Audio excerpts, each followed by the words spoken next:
Good morning and welcome back to the Vitality Project. I'm Dr. Bob. Here in the first week of 2020, we celebrate new possibilities, one of which I'd like to share with you today. My wife and I were both reflecting together in the last few days of 2019 about the topic of happiness.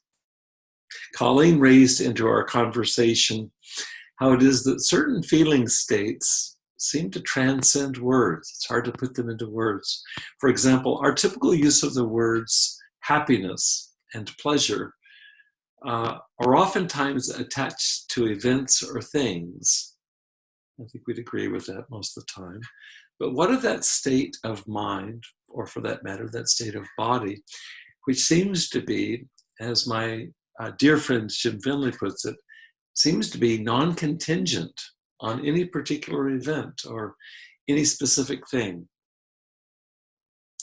Colleen and I shared in an awareness that there may not be any great word, at least in English, for this state of mind that we were both referencing.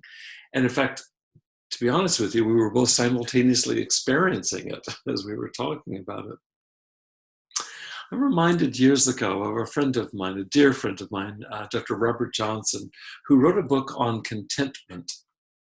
Robert made a distinction in this book between happiness, which he said is associated with things that happen to us. In fact, as I recall, the word happiness and happen, Robert tied them together in terms of their etymology, their word origin. So there's happiness that happens to us, and then there's contentment, which is the term that Robert used to contrast with happiness.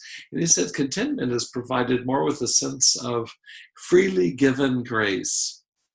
Or to put it back in my friend's words, it's non-contingent on any given circumstance. In fact, during the last 2 weeks where I've been deeply grieving, two major personal losses, and I've shared those with you in the last few podcasts, what's amazing to me is that I've experienced amidst all of this some significant measure of peace. It comes and goes, but what I've been struck by is even amidst profound sorrow, there can be periods of time of peace. I wonder if you can relate to this.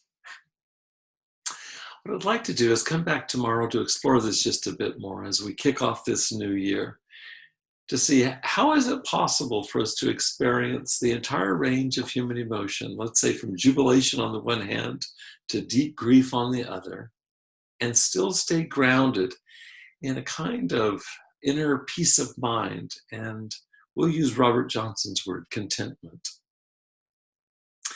In other words, when I am not happy, as in the past few weeks owing to bereavement, I've not been happy, I still have moments of peace. More to follow on this tomorrow. I hope you'll come back to join me then.